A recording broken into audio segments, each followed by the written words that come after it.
Spears and Steinberg. You know what the fuck it is? Aries and Andy, Jew and the Jerk. You know it's time to get this work. The real raw, gutter, uncut cocaine. No political corrections. Always sleep. Fuck being awoke. We discuss politics and jokes. Scribe, we lit. There's levels to this shit. Before you was sucking on your mama's tit. Aries Spears don't give a fuck. We talk about race a lot, racism, Sexism. Much love to my loyal bitch bag holders. Rollers, clip loaders. We got them in the folders. The whole world on our shoulders. Spears and Steinberg. Yeah. Ah, humbug. How's your Christmas, Aries? I was visited by 3 ghosts within the night.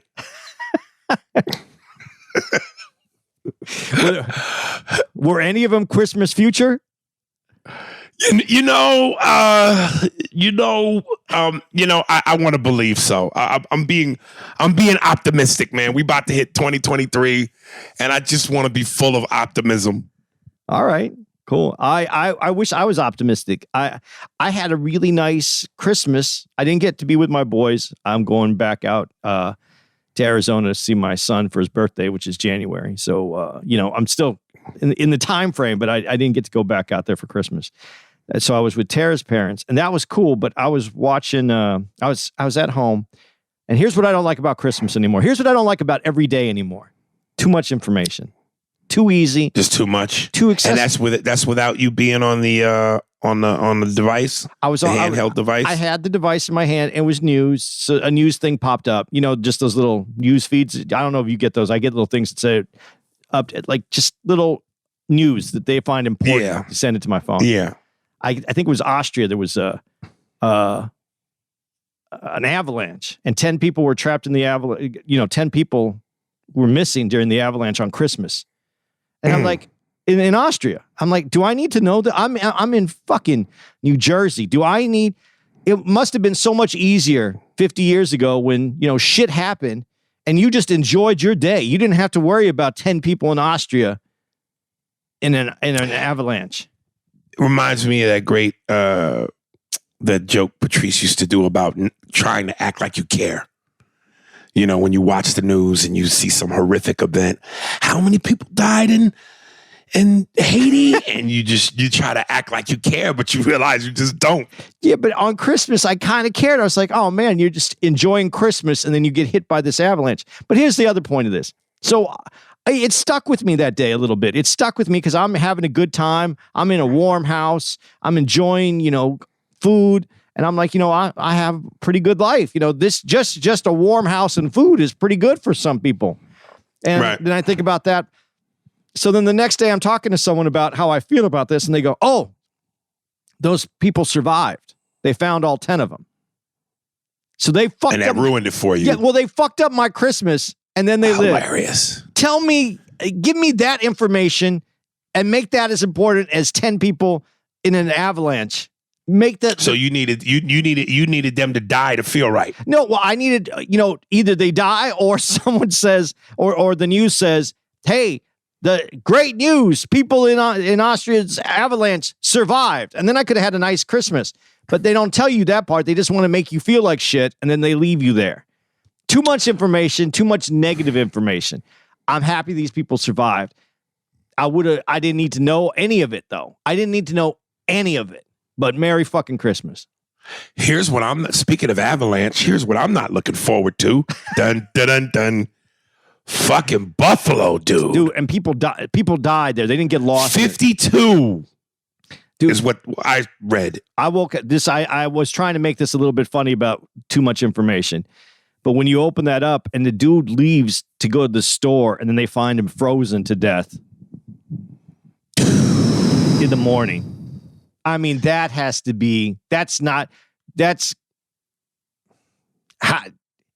Christmas isn't so sweet that day. Listen, part of the whole idea of Christmas is that white snow, which I haven't seen in a gazillion years because I've been in LA since 93. And anytime I've seen snow, it's been in January and February when I'm on the East Coast, never during Christmas. And listen, man, every time I've been to Buffalo, It's been cold. Yeah. I think I might have gone there. I don't know how many times in total we've been there or I've been there. But I want to say, even if I've been there 6 times, I think maybe twice was during the summer. So I've always gone to Buffalo when it's brick.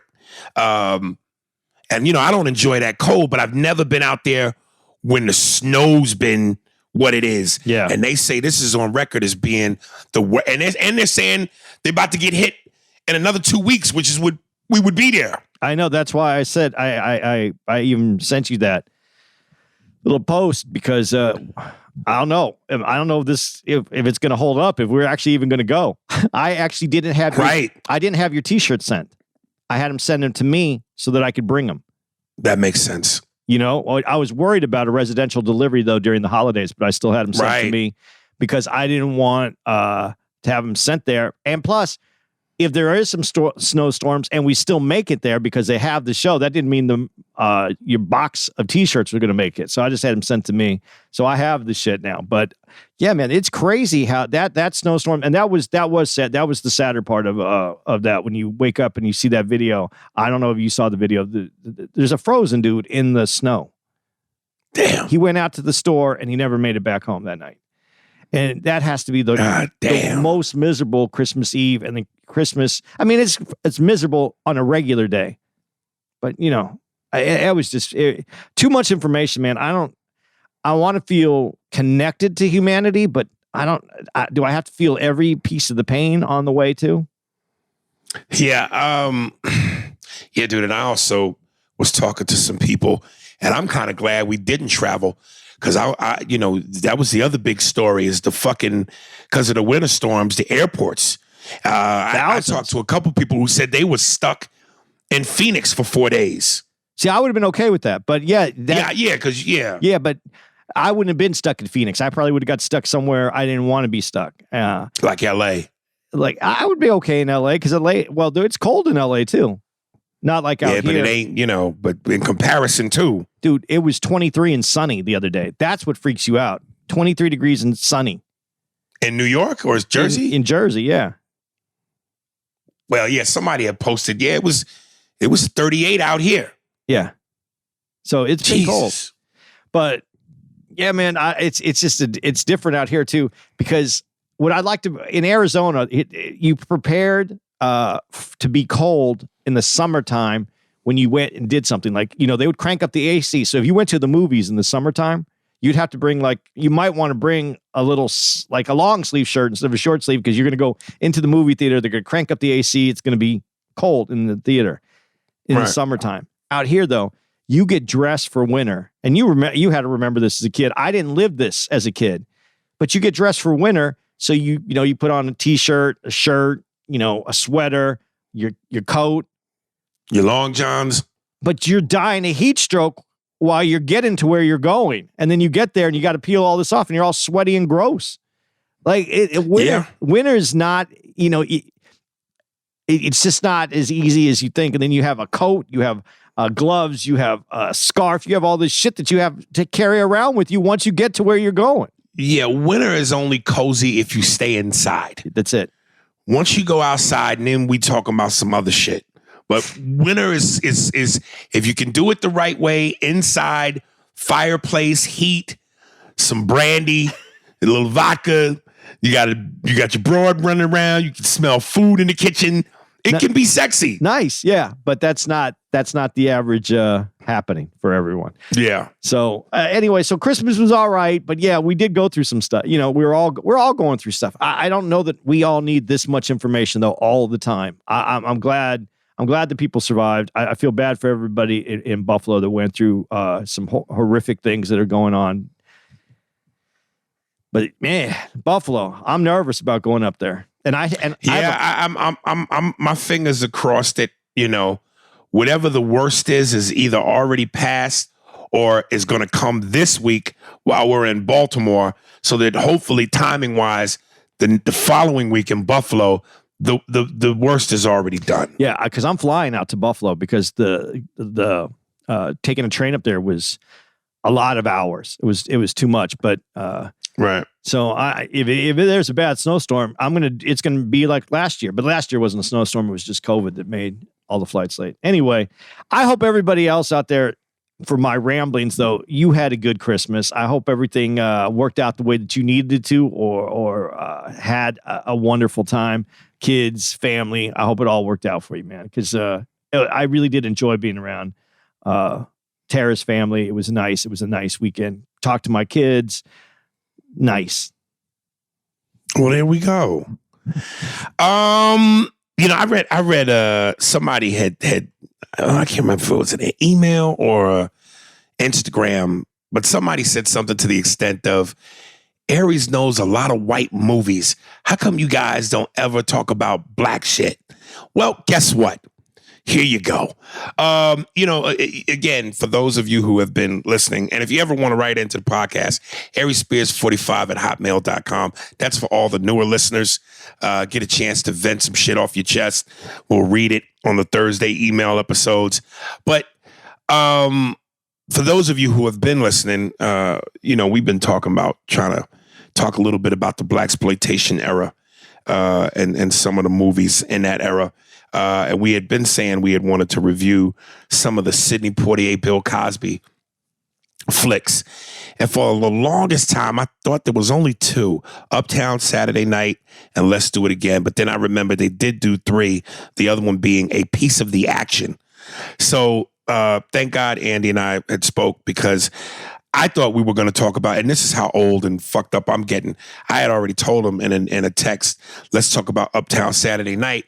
But then I hadn't seen Uptown Saturday Night. I had watched Let's Do It Again. But I had watched that a while back, because that's actually something Gerard and I were going to talk about when I had my podcast with that motherfucker, with that Jive Turkey. But it never came to be. So Andy reminded me that I said Uptown Saturday Night. I watched that one, and that's what we're gonna talk about.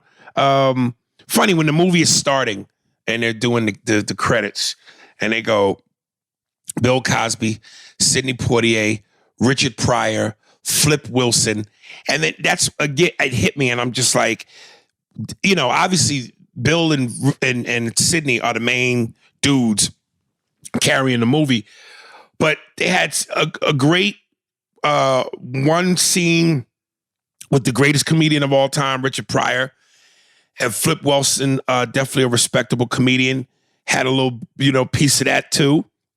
And I just thought, is this really blaxploitation? Because if this is the highest level of blaxploitation. It's a Warner Brothers film, which most I want to say most blaxploitation films were independent, but this was a major studio film, and at that time, Sidney was the Denzel of that era, and he's the director on this, and the director. Yeah. So you truly had the top piece of black talent, attached to this, and of course, Bill Cosby at that point was pretty big himself. So you had a tandem of two of the biggest black dudes at the time. And then again, Richard Pryor, the hottest comedian on the planet. Flip Wilson by that time had his show. So this was a big deal. Yeah. I think it's in the air of the timing of blaxploitation. I didn't see this as a blaxploitation film. Yeah. But it's in the same time zone. So I think this movie, we'll talk about it more, but man, let me just ask you this question. If you could have been around in that time period and successful, I'm not saying you have to work. I'm saying you're successful. You're a successful black actor at that time period. Do you think it was easier to make movies? Because I looked at the sets and they're the bars are the same. Every time they go into a bar, it's the same bar. They just painted a different color and move some things around. Do you think the audience was easier to entertain, I guess is what I'm asking? Because they didn't have to, if you look back at those 70s movies, there's a lot of places that we would spend a lot more money today visually to get you into that place, where this was a fun movie and it wasn't, the focus wasn't on the sets. that costs a lot of money when you're building sets out for a scene. Yeah, I think it was time appropriate. I think it fit what needed to be for that time. But I don't know. Would you prefer working at that time though, when it was about the actor and the? I don't think there's anything ever easy about the movie business unless you just truly are one of the top tier talents in the game. There just always seems like there's some pitfalls and some Dungeons and Dragons shit you got to deal with. But it certainly looked like for what that was, they had fun. Yeah. They were having a good time. They certainly had fun. Yeah. It's about the same time period. Not that I want to get off the track of this, but a little, I think it might've been a little later, but like those Smokey and the Bandit movies. Like those movies, did you remember those Smokey and the Bandit with Burt Reynolds? I really didn't watch them. Dude, all those guys were friends. And that's what it looks like. And that's what this movie reminded me of. Like, I don't want to say friends, but like they're friends on the sets. They're actor friends. So when they're on, they're having a good time. These movies aren't. You believed it. Yeah. You believed it. Yeah. You could see that this, to today's movies, it's kind of like, now I'm going to here we go again. Give me some clues. Yeah. The Hanukkah song, SNL, Adam Sandler. Adam Sandler's movies look like they're movies made to be enjoyable to the public, but his movies look like they're too friendly. They're too friendly. But like the script suffered. But you know what I'm talking about. A lot of these movies these movies seem like they're being made for the actors so that they can get together and have a good time. That's what this felt like, is what I'm trying to get to. It felt like that in terms of if you were to tell me, hey man, these guys were friends. They kicked it off the set. They hung out. They're really friends. I believed it. It for some reason, and I could be wrong, but it really looked like what it felt like. You know what I mean? Yeah. Watching it on screen. I get. It's funny that you mentioned that too. I was at the gym yesterday. I'm on the ellipticore. I can't always fuck that up, and I got it in my garage. I'm on one of the machines. And the movie, that movie was on. I can't remember the name, but it's they're all hanging out like during the summer. Kevin James, David Spade, Nick Swartzen, Rob Schneider, Chris Rock, and Adam Sandler. Shaq was in it. He played he played the cop. Yeah. Okay. I forgot. Grown Ups. Yeah, it's Grown Ups. Grown Ups 2, I think. Grown Ups. Yeah. Those guys are buddies, but it felt like the script suffered because they were shooting a film for them. And in other words, it wasn't the greatest. You would think that with that kind of comedic talent, you got a bona fide, side splitter. And that movie was, it was okay. I also think some of those movies like that, my son loved that movie when he was younger. So I think some of the humor I think goes towards to the youth. I think we might have outgrown some of the silliness that takes place in some of those movies. But I love when I think I want to believe that they're all friends and they're all having a good time. I think when you feel that, it opens up the door for you to be part of it and have a good time, almost like a little glimpse into their world. What's such a head scratcher to me is that Hollywood does all these remakes. Why hasn't anyone remade any of these films?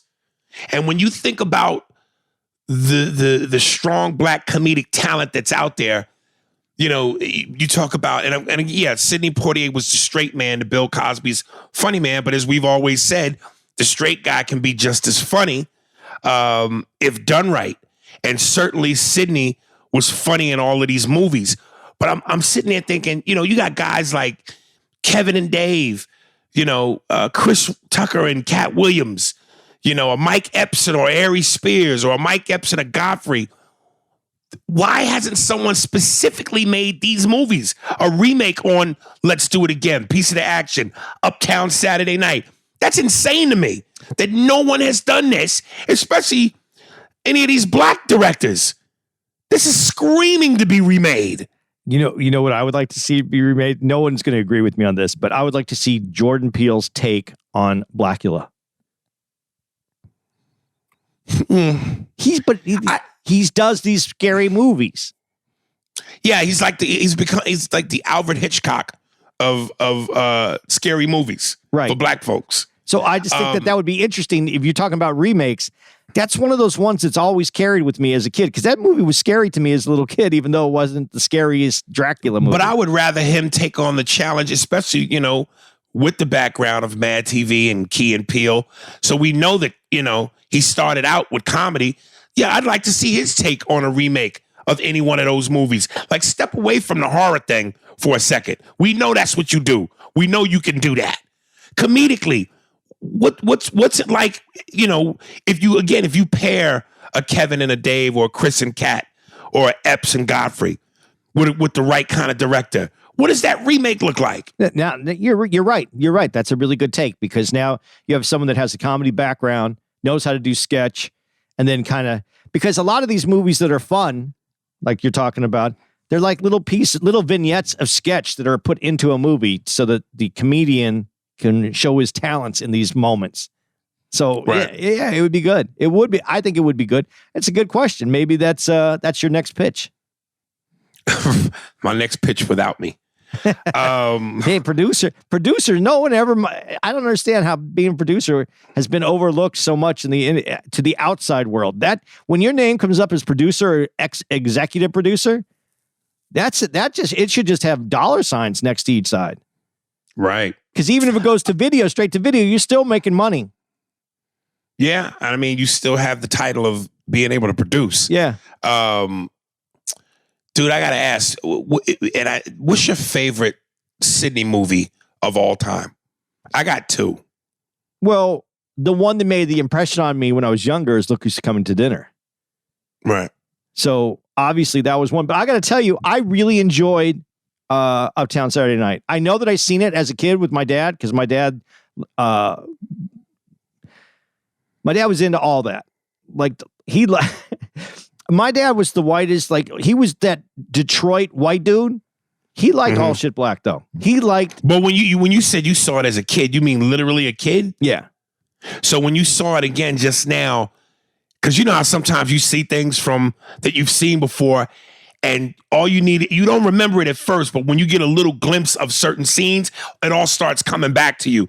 Did it all come back to you, or you were just like, Jesus, it's like I never even saw this. It's like I never even saw it because I think it was too advanced for me. Like I didn't get it. You know, because I was young when I saw it, and so and the references are a little higher. You know, more adult. Any of the references are more adult at that time. I liked it though. I saw them and I was like, you know, sometimes we'll go do an old movie or I'll watch an old movie because I want to see something that I've read about that someone said, oh, you got to see the cinematography or the writing in this was good. This was actually a joy. It sounds silly to say that it was a joy to watch. Like I'm watching, I'm going, oh, like I would have just watched this. Right. You know, it wasn't like, okay, we're going to talk about this. Let's see. I actually enjoyed the movie, except as I said, this simple format. There's like four parts to this movie. That's it. It's really three, but it's four. You said you never saw Let's Do It Again, right? Let's Do It Again. I saw, but I don't remember it. And Piece of the Action? Piece of the Action, I don't remember seeing. So, Guess Who's Coming to Dinner? That is your that's your one? Well, and The Heat of the Night. Oh, you know, that movie, you could still watch that today. I mean, it's some of it right now when you watch it is really like, damn, you know, like, and then you have to put yourself back in that time period. They call me Mr. Tibbs. You know, those were solid movies that I think I think you have to watch those movies. If you can claim to be a movie buff or a fan of movies, those are two movies you have to watch. My two favorite Sidney movies are, you just said it, In the Heat of the Night and The Defiant Ones with Tony Curtis. That was a cool movie. I have to see that again because I don't remember all of it. But that's in black and white. That's a cool movie. I remember seeing that though. Right. So, yeah, man. But I want to go back on some of these movies because there's inspiration in these movies. There's comedy inspiration, but like if I ever not that I'm ever going to make a movie, I would love to do it though. There's inspiration in these movies. These are the what do they call them? The acorns that grow into the oak tree or whatever it is. These are seeds, man. There's some good original ideas. The comedy for me, man, when they went to Madame Zenobia's, black people, we get away with shit fashion-wise that no one else can pull off. Some of that shit, 70s fashion was horrendous. Dude, I love 70s fashion. You know, listen, some of the things that I would be able to get away with or I could appreciate, the leather game in the 70s was just that one scene with Bill Cosby and Sidney combing the streets looking for the wallet. Yeah. And they show Cosby at night with the glasses and the leather jacket and the fro. Yeah. Dude, some of them jean outfits, the matching jean outfits with the pizza hat, the circular hat, whether it was leather or denim, I could get with that shit. Dude, that was just black man cool. I remember going, my parents I don't know if I don't know if everybody else did this, but my parents every school year would have a certain amount of money that I was allowed to go spend for school clothes, like a couple like new jeans or what. Man, all I wanted, and I had to be 8 years old. All I wanted was that denim, the Levi's and the denim jacket, man. That's all I wanted was that look. And I got my parents to get me, this is a little later. This is probably like 5th grade or 6th grade. I got the heels, like this, you know, the shoes, the platforms, man. Yeah. Not stilettos.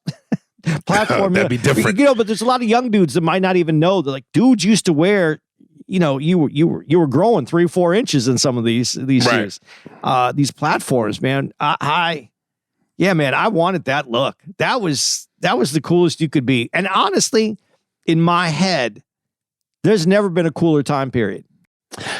You know, I'm sorry, I don't want to sound repetitive, but you guys have heard me say this. If I could be in my prime, 20s, 30s, in any era, it would be the 70s, man. The fashion is crazy, but just, yes, there was a certain fucking cool that was just undeniable for that time, man. And if you're creative, you could put your own cool on shit. And you took it up a different notch, a different level. I remember seeing bell bottoms, 70s bell bottoms, where people would cut the seam and they would add more bell to the bottom. They would cut in more jean or more cloth or more, and those things. I think it was the coolest time. It was an individual's time period. I think, though. I think you had to be an individual. Let me ask you, because this just was so funny to me, and this is how, you know, culturally colorful black people are. When they're at Madame Zenobia's and they're playing craps, the lady with the afro who was married to the congressman, played by Roscoe Lee Brown, but. You know, and I've always said black people, we talk with a flair. And when they was at the table, you know, I can't remember some of the shit, but a lot of it rhymes. You know, flip it on the one side hand, Jack. That's right, black, show live. Like just that, you know. Do you think that, like, you know how black comedians we would do the what would be called hacky white guy voice? We when we're in the privacy of our own home, and you know, I'm the white guy and I talk like this. So, do you think that white people would see these movies and in the privacy of their own home be trying to mimic niggas? Yeah, all the time. You could see it happen all the time. Even and mimic is one thing, but they want to get that vibe. That's why these words enter the lexicon. I mean, you know the word. It's so funny too because I'll never forget when. This is 80s when I first started hearing people use the word dissed me. Right. But it had been around forever. We knew what the word was, but it entered our lexicon in a black voice is where it came from. That dude dissed me. You know, it came from there. And I heard a politician say it one time. You know, this is back in the 80s or early 90s. And when the politician said it, it rang in a different way. Like I could hear it differently in my ears, you know? Yeah, people, of course white people do. That's how these words, people want to use these words. I don't know. There's the coolness. But to me, the words, like the fashion, only looks good on certain people. Like seeing a white guy, like for instance, when they got robbed, part of not Geechee Dan, but the other gangster, Slim. I forget what his name, what they called him, what his name was. But one of his dudes in his crew was white. And, you see him with the white fedora, the white fur fedora with the loud red coat. And it's just like, yeah, I get what you're saying, but certain words don't sound as right coming out of a white mouth as they do a black mouth. Certain fashion don't look good on white guys. Like I said, when that guy said it, when the politician said this, I right away it was like, that doesn't fit. Don't. I know it. I know contextually it was correct, but it just didn't sound right coming out of you. You know. So yeah. But did you notice in the church scene, one of the deacons is a white dude. All black church. One of the deacons is white. I didn't catch that. Yeah. Dude, and I gotta go back to the word thing. Here's what fucked me up. I didn't know that Homeboy went back that far. I thought Homeboy was 80s. Cosby said, I got your back, Homeboy. Oh, yeah. I didn't know Homeboy went back to the 70s. There was a bunch of words that came out that I didn't know were from back then. Not a bunch, but I mean, there was a few other words in there too. And I went, wow. No, I have to ask you this question. Jive Turkey, was that written by a white guy for a black dude? I'm so glad you brought that up, dude. That is one of my major notes. Let me get to this. Okay. Here's my question, dude. Like, when you hear that, and back then, that would sound as normal as any type of slang you heard today. But when you hear that today, hey, Jive Turkey, like when they were getting robbed and the one black dude started to make a move and the guy told him, don't even think about it, Turkey. And I just went, why Turkey? What was the meeting that they had that made turkey the word? Because I'm thinking, okay, so turkey is a bird, and it's also something you eat. It's a food. Why couldn't it have been? It just turkey's so random. Why couldn't it have been hamburger? It could just say, hey, don't even think about it, hamburger. Or something more exquisite, like, don't even think about it, chicken marsala. What made turkey it? I don't know. And that's why I was asking, was it a white dude who wrote that in place of something that he heard so that it could get put on a TV or radio? That's a good question, because turkey sounds so corny coming off the tongue. And one of the things that I always pointed out that I loved was when you saw 80s movies, like any of the Death Wish movies, and they would show street blacks and Puerto Ricans. They would have these names that I go, man, that's some white folks wrote that. Niggas ain't calling themselves Switchblade and Wrench. Hey, Switchblade. Come on, Wrench. Hammer. So I'm going, turkey sounds corny enough that a white person wrote that, but would a black person submit to saying that? Like, man, this is bullshit here. Can't say turkey. This ain't cool enough. So I looked it up, and it says it's a slang term originated in the black community probably in the 1950s.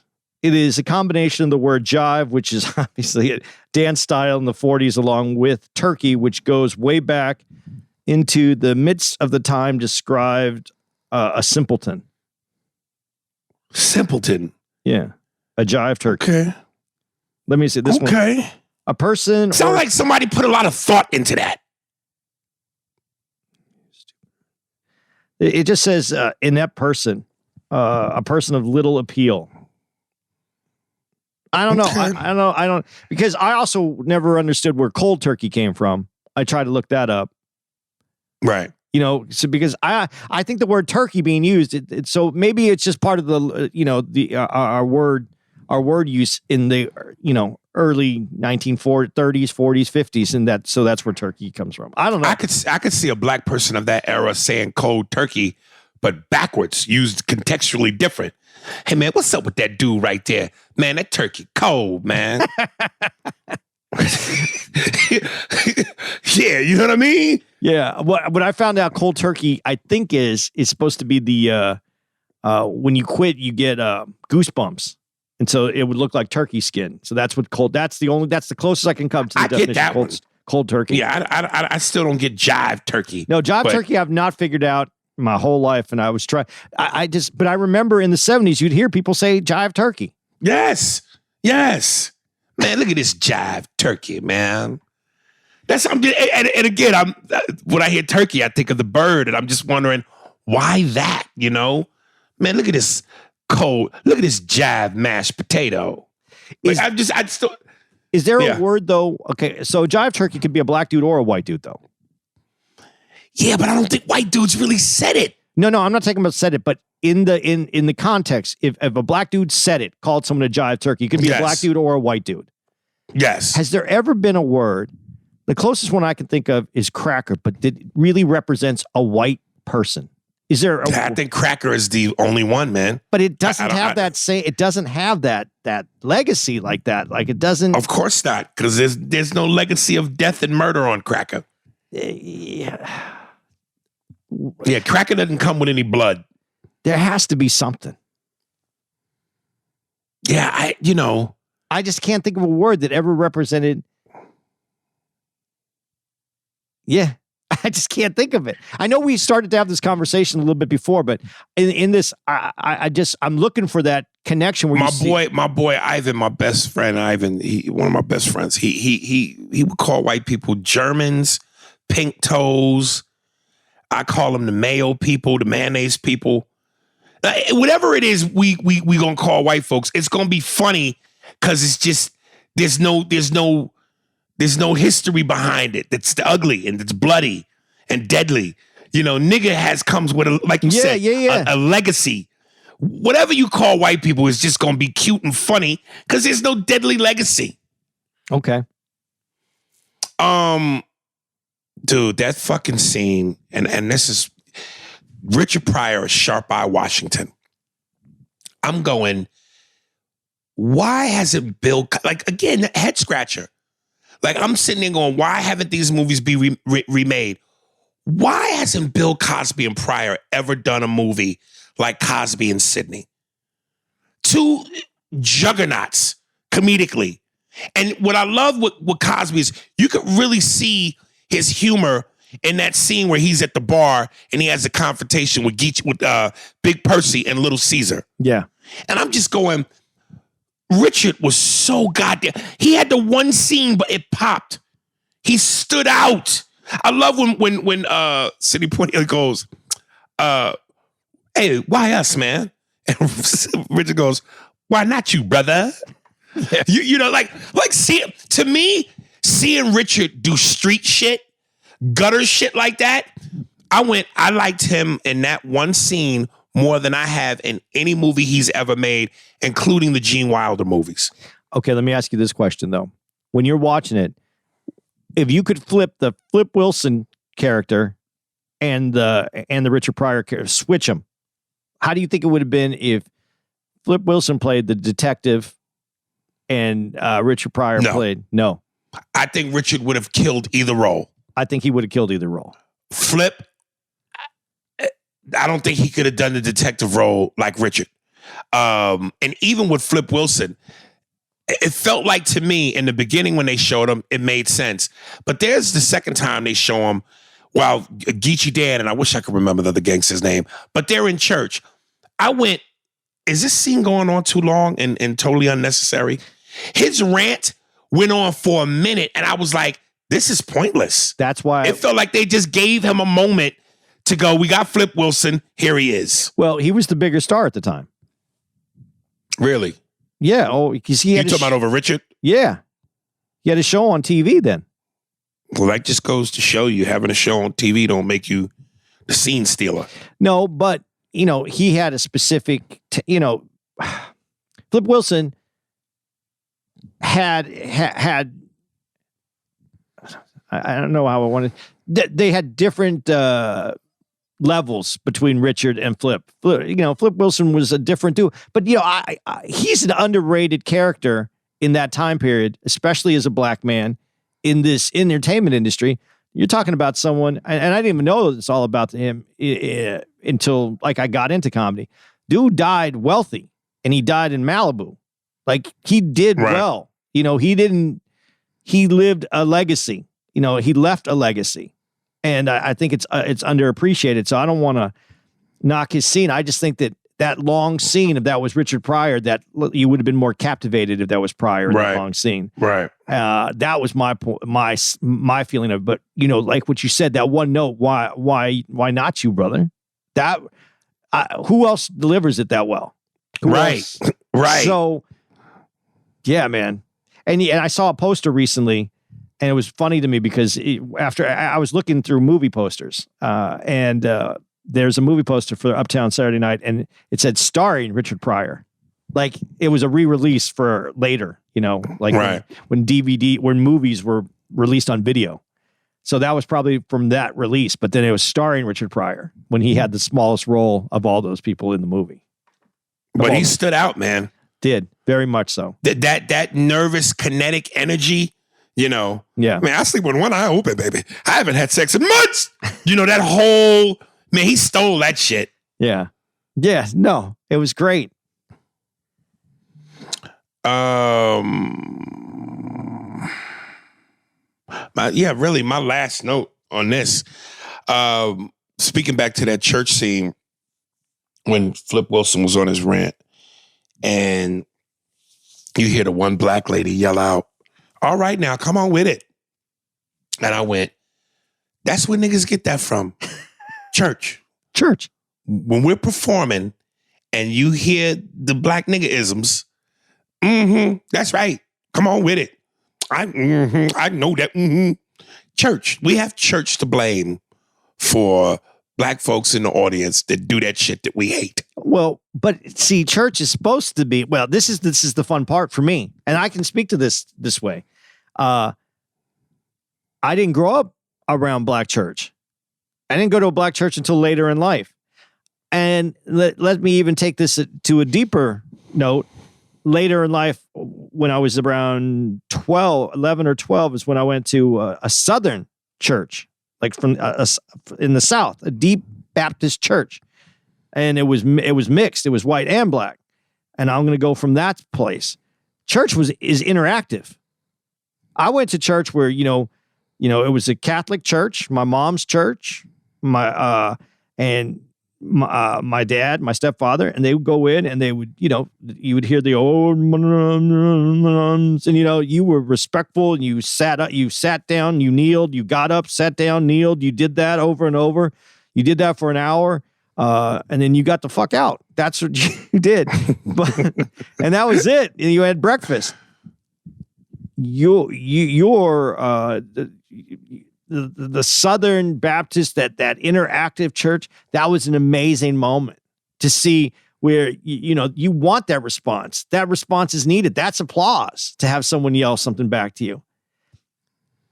So it's unfortunate as you look at it, as you critique it, because it's an amazing moment for someone who came from my background to see that happen that way. But when you're in a performance and you need the audience to listen and not be part of your performance, it's a whole different story. But yeah, you're right. That is where it comes from. Yeah. I wish that's where it would stay. But,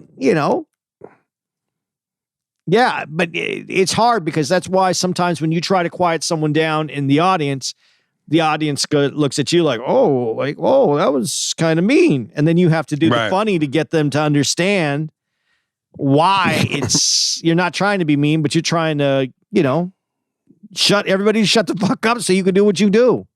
Right.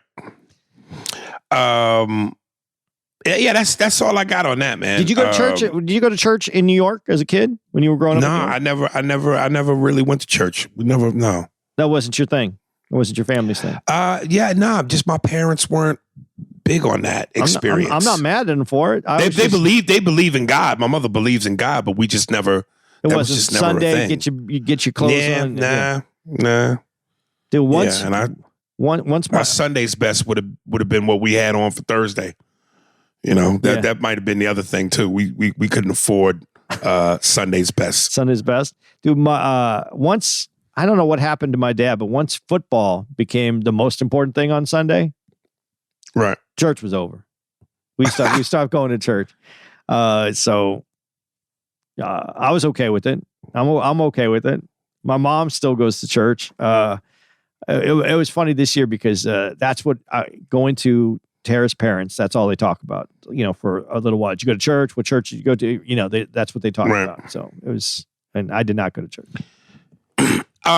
Folks, there is a documentary that Andy turned me on to, and I want to get the name right.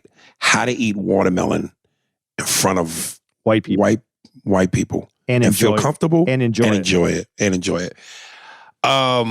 And it's a documentary about director Mario Van Peebles. Now, I went and purchased this thing. Marvin Van Peebles. Is it Marvin? Mario's his son. Yep. Right. I turn this thing on. I get it from Amazon Prime. I turn this thing on, and it's got this really grainy, old look and feel. And until the title actually pops up, How to Eat Watermelon, it feels like it's about something completely different. And I'm going, did I choose the right? Did I fuck up? And then once the title came up after what felt like from Hebrew to Negro time, and it actually said the title, I went, okay, well now I know I'm watching what I'm supposed to be watching. But then as it continues to go on, I'm scratching my head going, how the fuck is this about? I really thought this was about niggas eating watermelon in front of white folks and feeling comfortable. What is this? So I sat there and I went, what has Andy got me watching?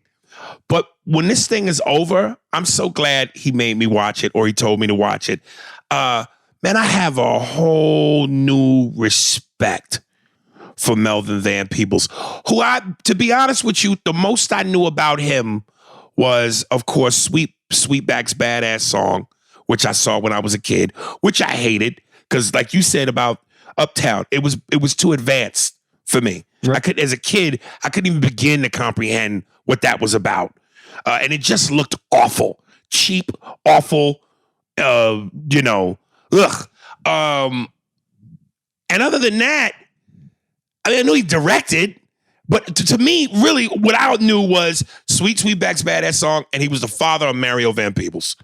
That's as far as my knowledge went on Melvin. But man, after watching this shit, wow, this motherfucker's respectably accomplished. Dude, I think if anybody's into film, black, white, art, Indian, wherever you come from, it's a really important documentary to watch about him. I really enjoyed this sometimes you put things like I'll watch something to get some information or try to understand something. I got maybe 20 minutes into this and I was like, this is important. I'm glad I'm watching this. And then as it continued, I was like, it was a good day spent watching TV. It wasn't a bad day. I don't like getting all my information from TV, but these docs, and when the person is able to contribute to these documentaries is available, I trust them. And this was a good one.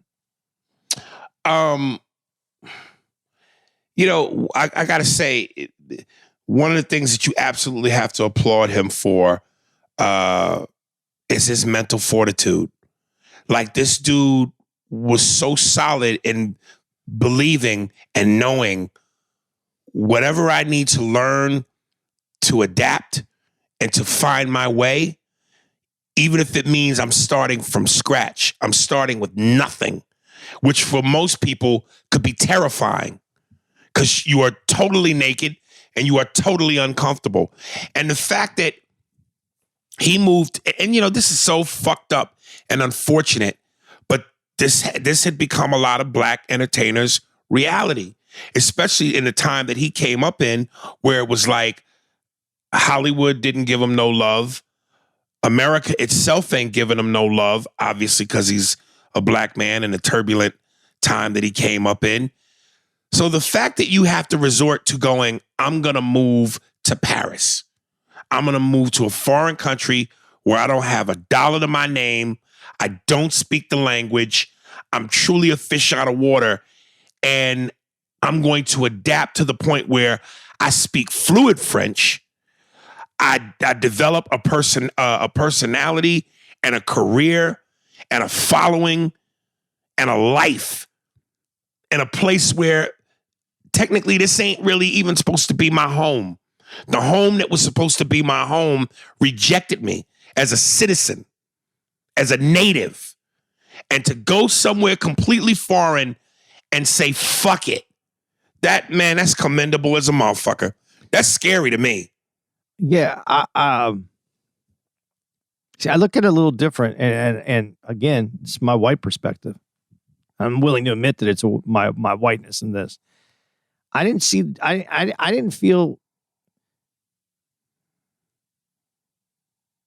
the rejection as much as I saw him knowing that he had a purpose and his purpose couldn't be fulfilled. Let me tell you, that's your whiteness. But couldn't be fulfilled where he was.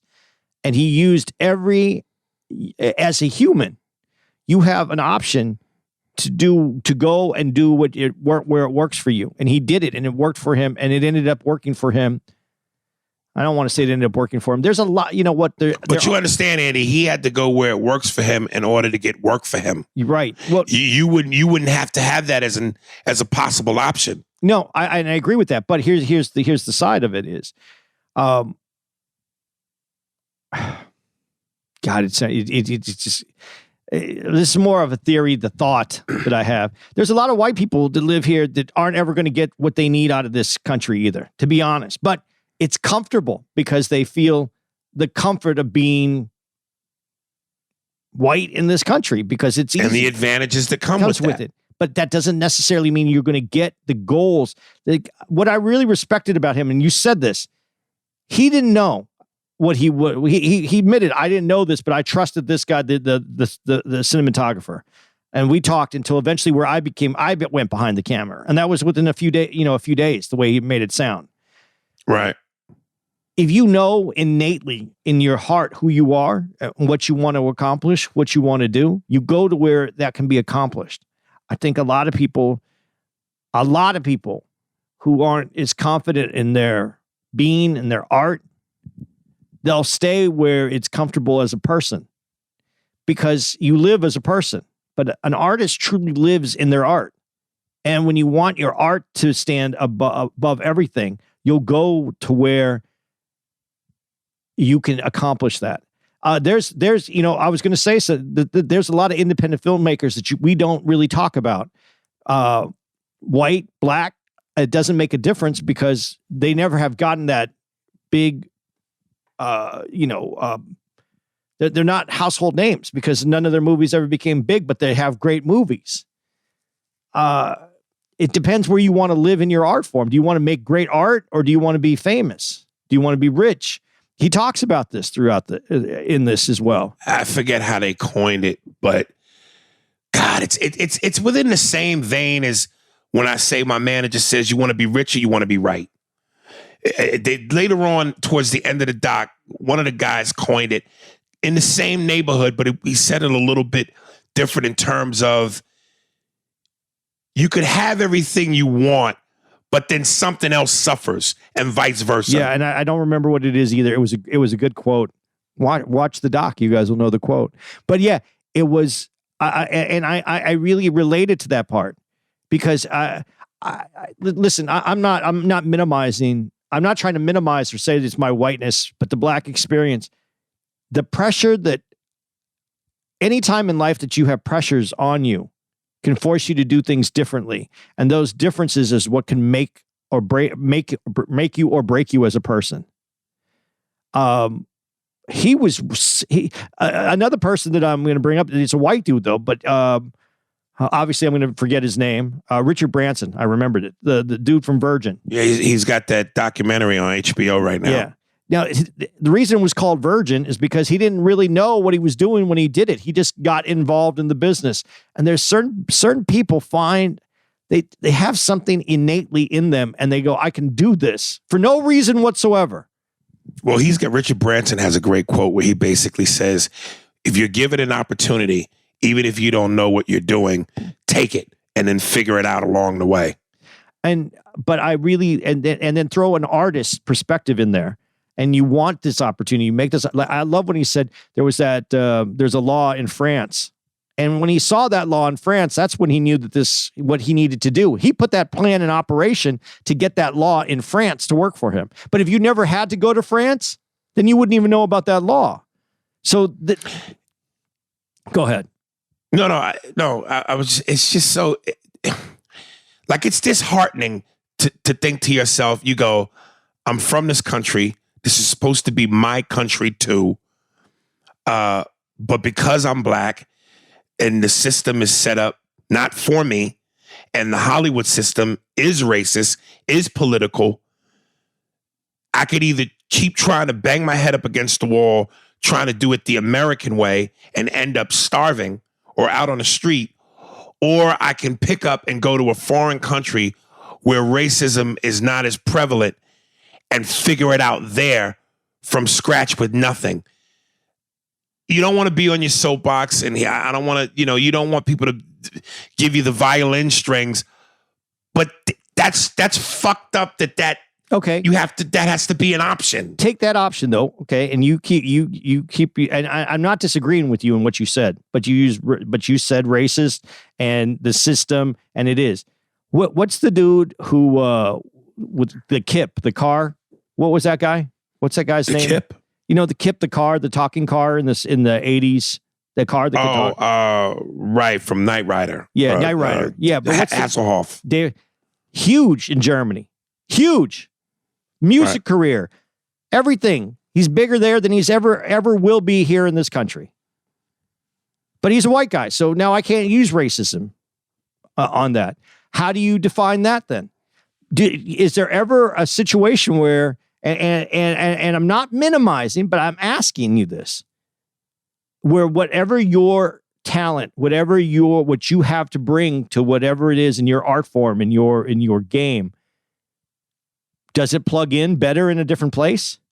And but you said, okay, yes, huge in Germany, but the goal is always to be from somewhere else and make it here, not the other way around. I understand that, but there is reality to this. Now, this guy he's a white guy, so you can't use racism as why he wasn't successful. Why am I so successful in Germany? But I'm a Knight Rider guy. Well, he did have some alcohol problems, and he did do that video with his daughter eating the burger that kind of didn't help his career any.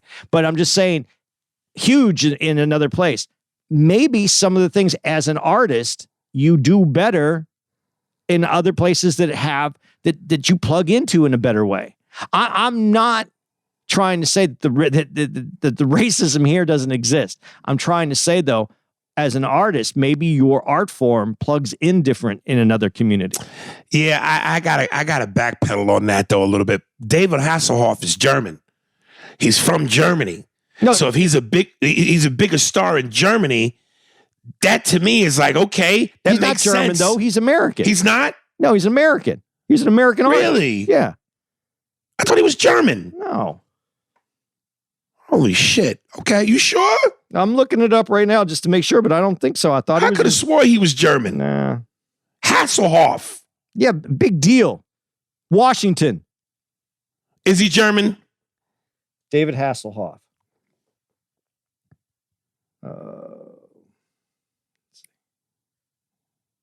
Let me just go. Where is David Hasselhoff from?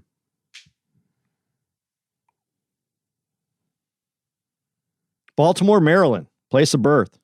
Get the fuck out of here. I could have swore he was German.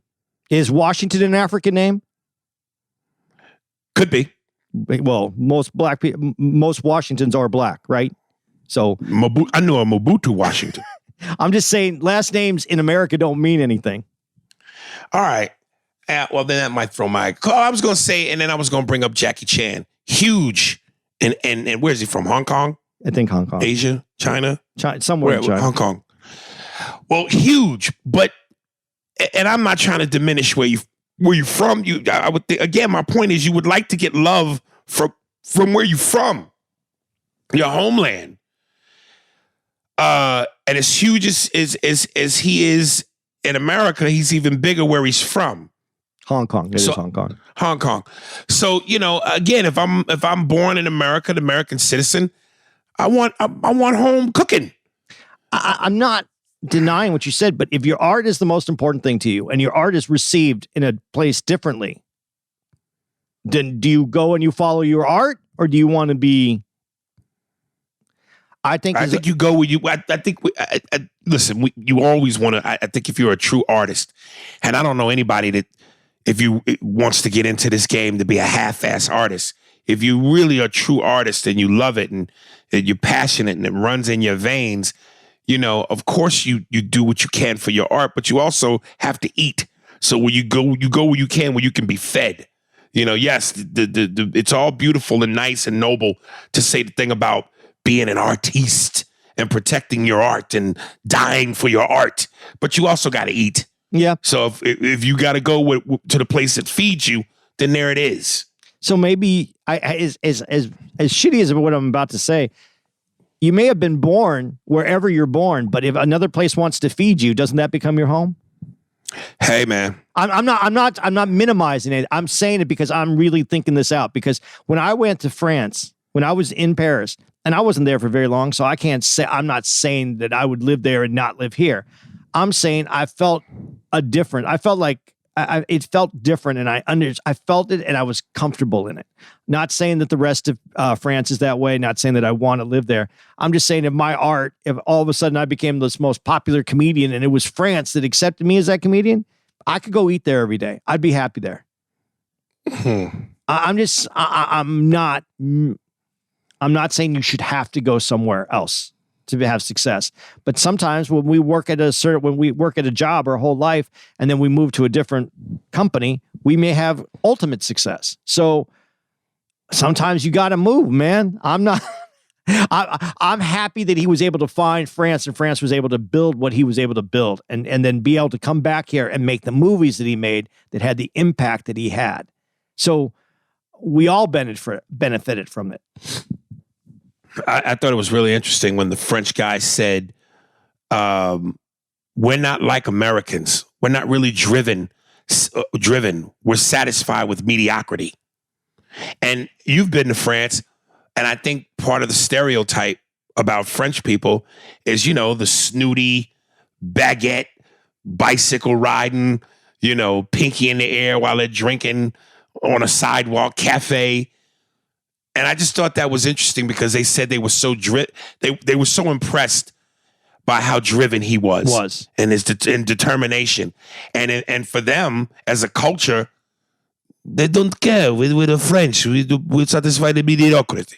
Well, that attitude is like that wow. Mediocrity statement. I think they mean that more in their wealth, not in their presentation. What I'm saying is they would rather have a life where they get to go to a cafe and hang out during the day and relax and be able to live life rather than make money, hustle just to be successful and not enjoy the day. They would rather enjoy the day. And right. And there's a simplicity to it. But, you know, we all want certain things as well. So I don't know. There's a balance. And I think that's another thing. Culturally, man, I'm happy that I'm an American. I'm happy that I live here.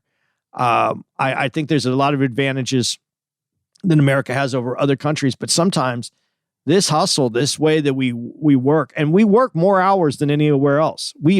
I can see why other things look,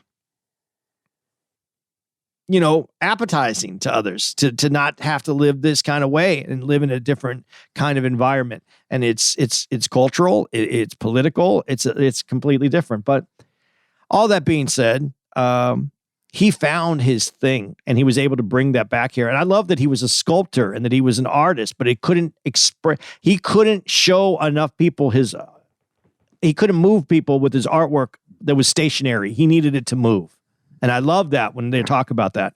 That's a very critical thought for an artist to have going, I have this medium that I'm good at, but you have to come see it, basically. I can't move people with my art. It doesn't say everything I need it to say, and then I have to have them see it when I can bring this to the people. I thought that, you know, he's an intellectual. He's very deep in his thought. I really appreciated meeting him on screen. He probably hate me in real life, but I appreciate meeting him in the doc.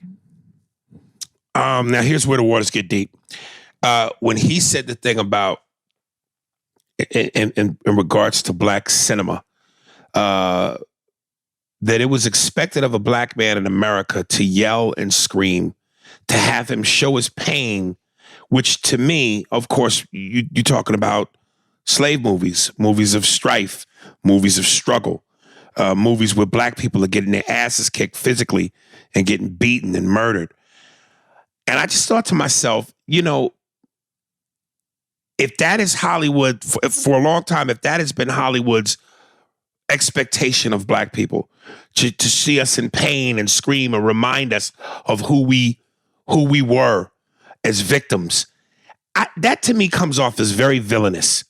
And I would think to myself, how could you take such pride in being villainous?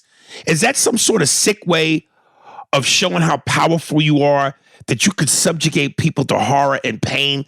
That's some twisted shit. I would think as much as we'll sit here and say history is important, because history is truth, and that truth should be shown so we never forget. I agree. As Farrakhan said, we can't forget history, because if we do, we allow the possibility for history to repeat itself. But I would think Jews. He took that from the Jews, by the way. But go ahead. That saying? Yeah, go ahead. Keep going. Okay. But nonetheless, I would think as a white person, to some degree, there would be enough shame and guilt in you where you would go, I don't want to keep showing us as these evil monsters. Whipping people, hanging people, castrating, murder, rape, pillaging. As much truth as it is, I don't want to, let's not keep showing that. Because then the world's perception of us may be, wow, white people are some evil motherfuckers. Evil. So I just, like they wear that like it's a badge of honor. Well, okay, but we have to get into the psyche of why people do certain things. I agree with you 100% that I don't think that until the Jeffersons. Did you ever see black people on TV on daytime, like a television show? I'm not talking about movies. TV. Did they ever show black people successful living in a high rise in Manhattan? No. So one of the questions that I would have of why people... I take that back. I'm sorry. The show with, I forget what it was called, with Diane Carroll playing the single, but she was a single mother. So there's that. No strong, positive black male influence. But she was a single black mother raising a son. But had to go to work and was still struggling in this, right? Yeah. My point to this is not to get caught up in this and not to make this a liberal idea, but people who with very liberal ideas, and I think both Martin Luther King and Malcolm X talked about this. The liberal wants to shine light on this, but that's all they shine light on. The idea that these horrible things have happened, so you only focus on the horrible things. Someone says something, and the outraged liberal has to speak up for the group that they're not even in, when it wasn't derogatory or what didn't carry what they want, why they had to say it, why they had to stand up for. Black people don't have to be the victim in every single scenario. And that's what happens a lot of times in liberal leaning. I'm not putting this all on liberals, the liberal idea, the extreme liberal idea. I'm just saying sometimes you go too far when you're trying to show the stress and the strife of other people without showing the humanity and the amazing human being that's behind the stress and the strife, because we all have stress and strife. But when you accent only that, you make people very one-dimensional and victims. And so were they doing it to be negative, or were they doing it because they felt it was the right thing? This is where I struggle, because I don't understand. And I don't know if you know without meeting the person. But it's problematic either way.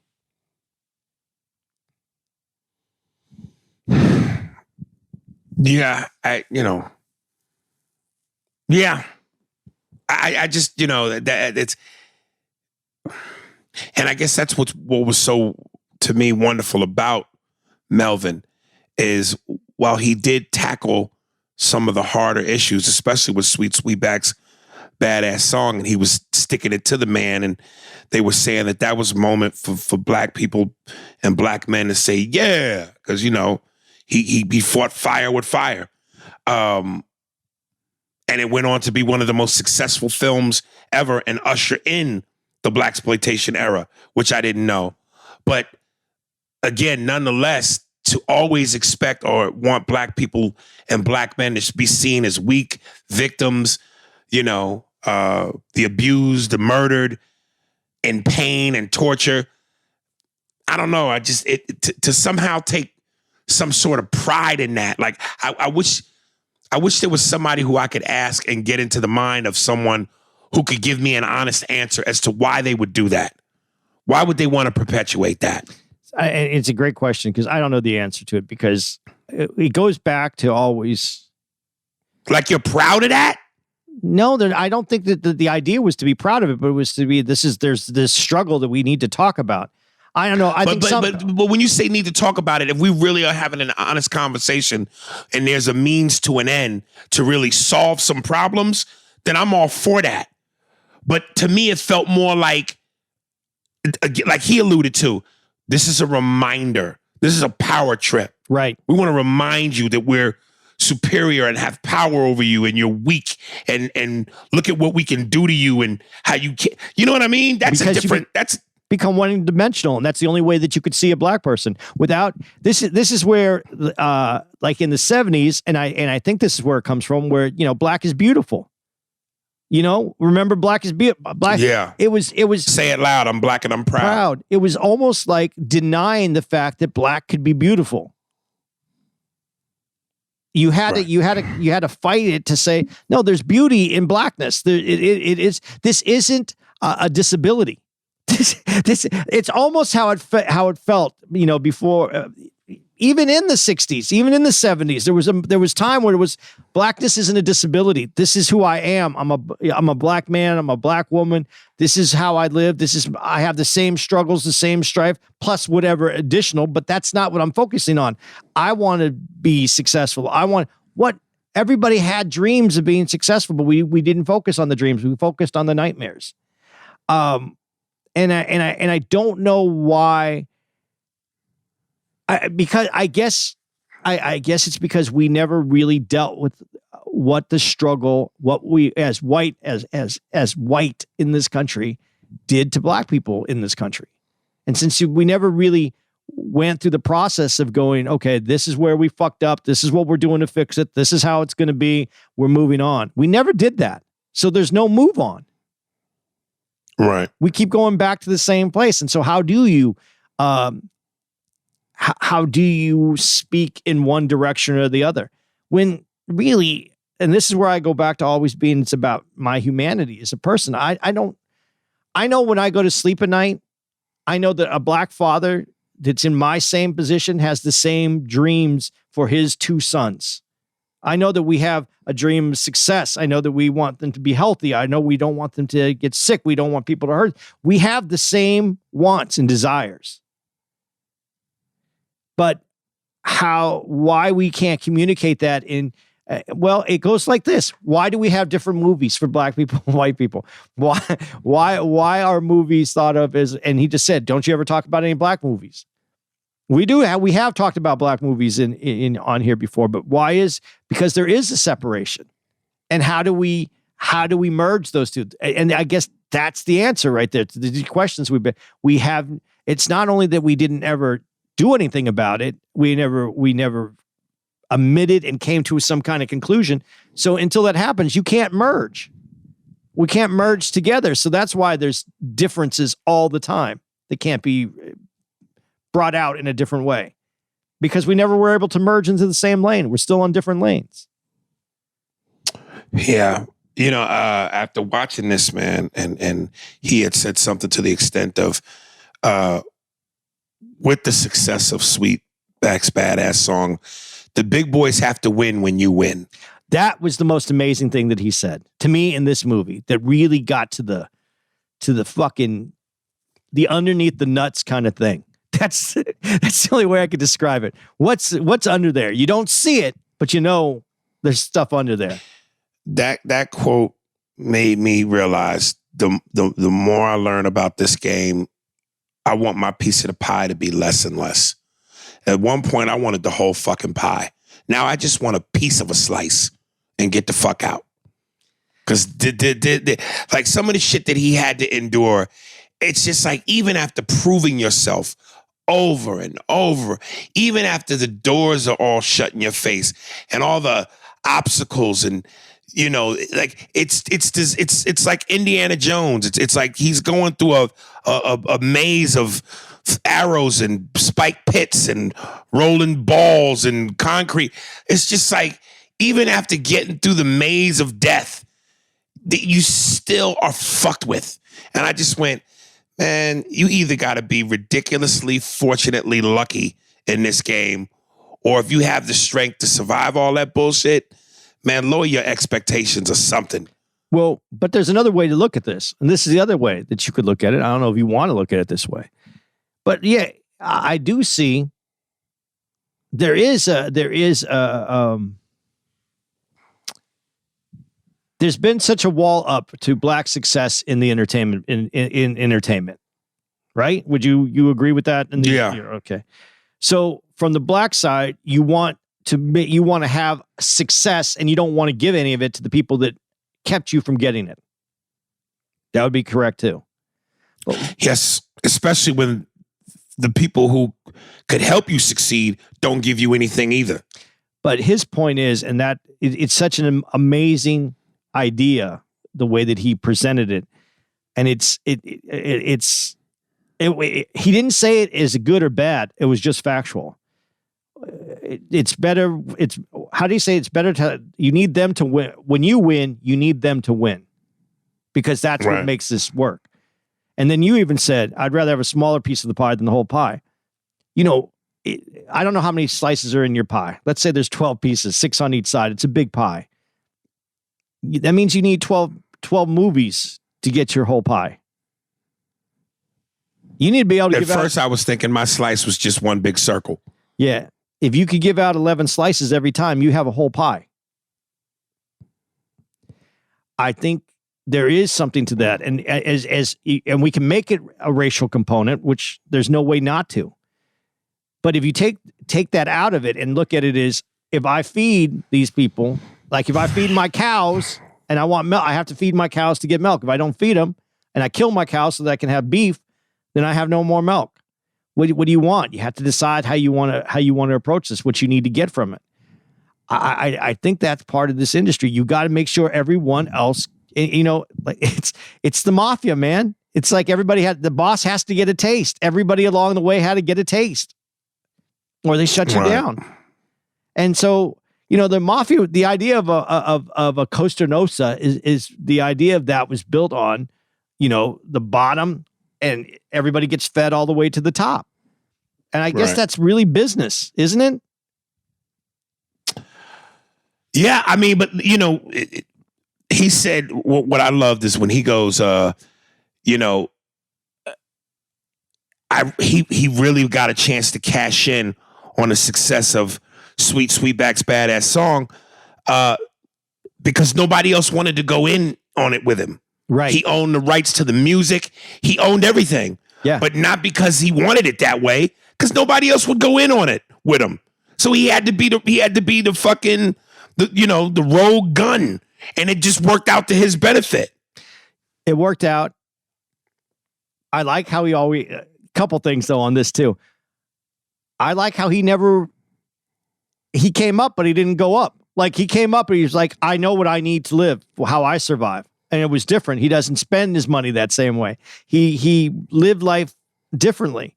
Again, I think it has to do with an artist mentality though too, because I think as an artist, when you have too much, it's hard to hit that art form. It's hard to hit the art form from where you initially responded to it. Like if you're at a certain level and your art is connecting with you, and if you go above it's harder. You got to reach down to connect to that again. And I think that has a little bit to do with it. But dude, he also said, which was amazing to me, is when the executives were saying, black people don't go to movies and they don't go to see, they don't support these movies. He goes, that's because you never made a movie from a black perspective in the first place. You made white movies for black people to be in. Right. And I love that, because that's also goes to like Rudy Ray Moore when he's making his comedies. And he has to go take him to the theater, on his reels and put him in the projector so these movies can be seen. But those were real movies going to a culture that white mainstream culture did not understand. Yeah. And I guess going back to like Branson, Richard Branson, it's about knowing what you don't know. Everybody's so concerned with what they know.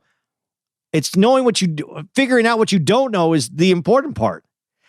If one of those executives would have once listened to him and go, you know what? We never made a movie for black people and put them in these theaters and we could do this, and how much more money can, we can make off this movie. It's what you don't know. It's always what you don't know. That's why that's why I said on here before, read a book, watch a movie, a documentary, but when you watch a documentary, don't take the word of the documentary unless it came from the mouth of the person it's about. Go and then do more research, because you're getting the documentarian's perspective, not maybe the actual perspective. But this is what we don't know. It's always what we don't know. Well, folks, if you don't know, check it out. It's called, what is it? How to Eat a Watermelon in the Company of White People and Enjoy It. Yes, How to Eat a Watermelon in the Company of White People and Enjoy It. I found it on Amazon Prime. Melvin Van Peebles, very, very great, interesting documentary. I wanted to hate Andy because of this at first, but I ended up being very thankful. 10 minutes, and then you kind of get into it. Yeah, it took about that. But I couldn't get past the graininess. It just looked like some shit my father would have watched and made me watch, because we only had one TV back in the 80s. And as a kid, I'm stuck watching this shit. Dude, there are so many independent movie makers out there. There's so many artists out there that don't become household names. It's worth checking out, man. It's, again, I hate to just like repeat things that I said, but it's what you don't know. It's always what you don't know. That's where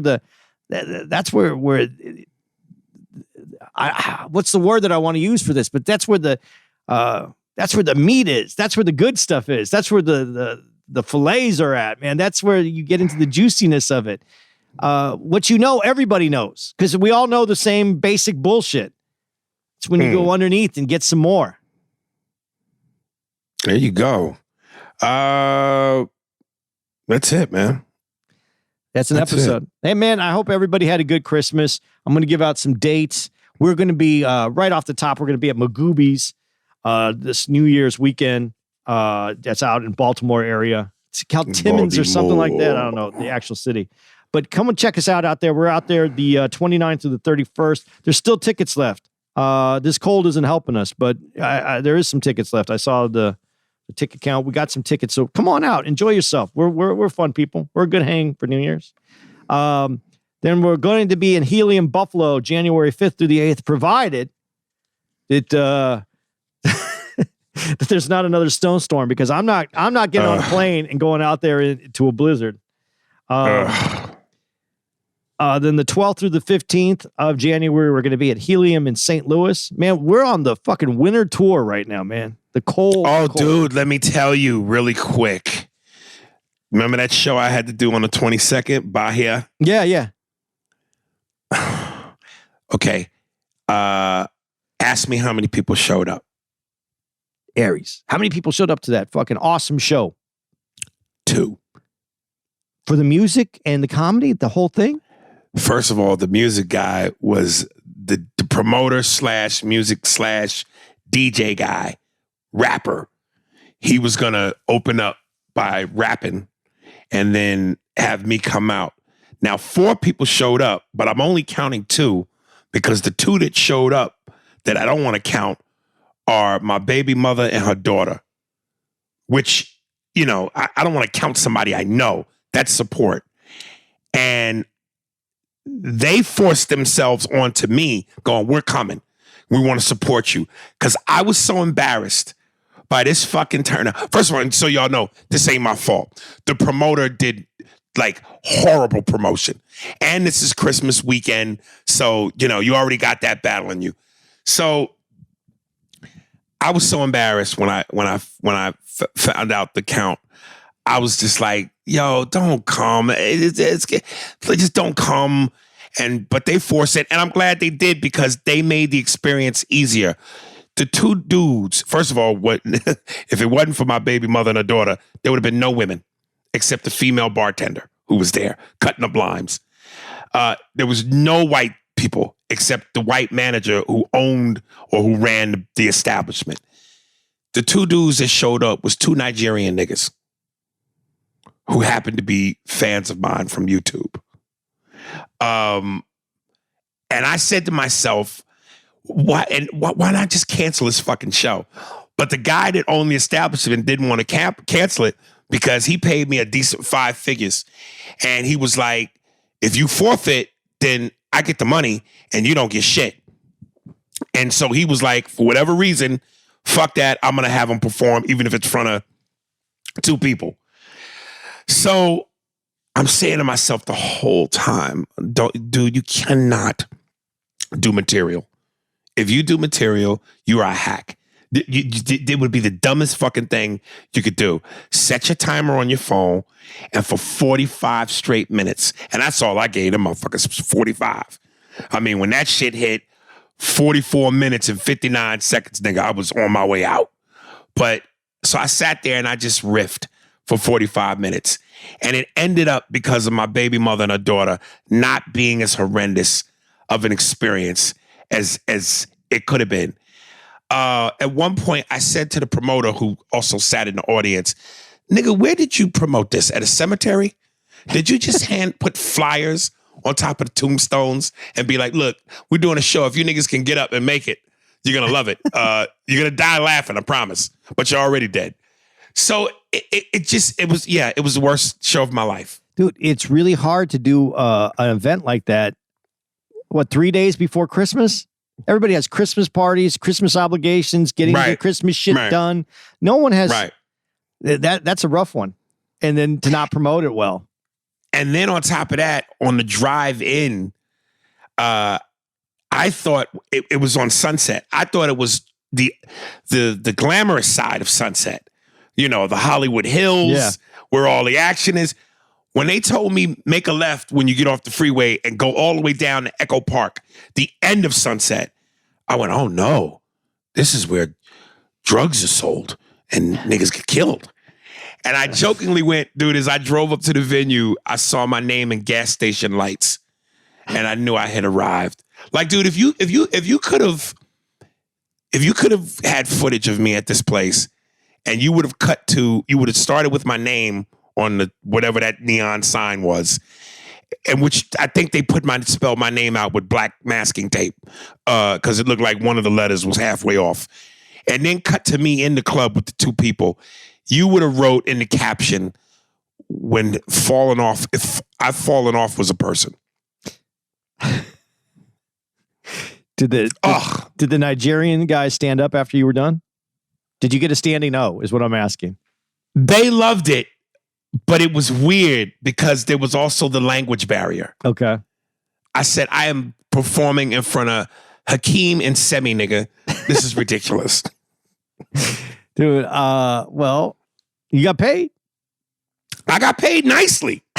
But it was one of those where listen, I should just get the money back. The whole time I was going, I should just give the money back. But I was like, nah, I mean, hey, they paid me nicely, dude. So fuck that. It ain't my fault the promoter fucked up. Yeah.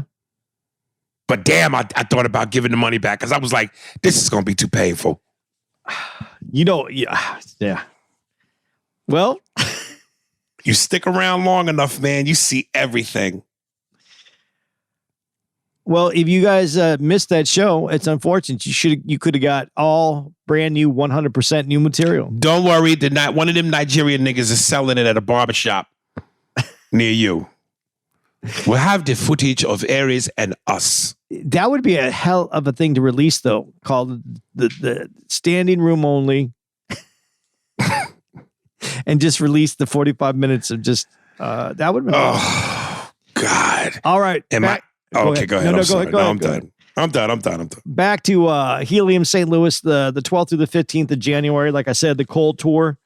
I'm going to go to CB Live after that. I'll be there the 20th to the 22nd going to my son's birthday. We don't have anything, me and you, going on. So I'm at CB Live in Phoenix, Arizona, the 20th to the 22nd. I believe I'm with Harlan Williams. So. Oh, nice. Then January 27th to the 28th is Toledo Funny Bone. Just drop it in to say hi to man, Toledo. after that show on the 22nd, man, everything else is the fucking Rockefeller Center. And then I'll drop it at this Virginia Beach Funny Bone, the 10th through the 11th of February. Okay.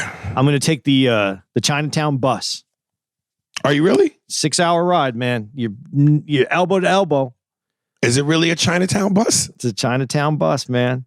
Got to go to lengths Chinatown. You go to save some money. Dude, I think it's like $30. You are like a super Jew, nigga. Like if you were a Marvel character, you would be the super Jew. I love working on but it's funny. Last time I went there, I think someone brought chickens. Oh, Jesus. You had the flight from Golden Child with Eddie Murphy. Yeah. Exactly. All right. Shade Jacks. Twitter.com, Reezy Kid, Instagram at Shade Jacks, SHADJAX, Facebook.com/Shade Jacks, YouTube.com, Shade Jacks, SoundCloud.com, Shade Jacks, Apple Music at SHADJAX, Spotify, same thing at SHADJAX, Shade Jacks. I think the song is called Bad Habit. There it is. Spears and Steinberg. Thanks for listening to the Spears and Steinberg podcast. If you'd like to know who's responsible for this shit, it was hosted by Aries Spears and Andy Steinberg, produced by Steve Merrick and Anthony Holmes, executive producer, Big Papa, Robert Kelly, and Matt Kleinschmidt for the Laugh Button podcast. For more information on where to find us on the internet, visit SpearsburgPod.com.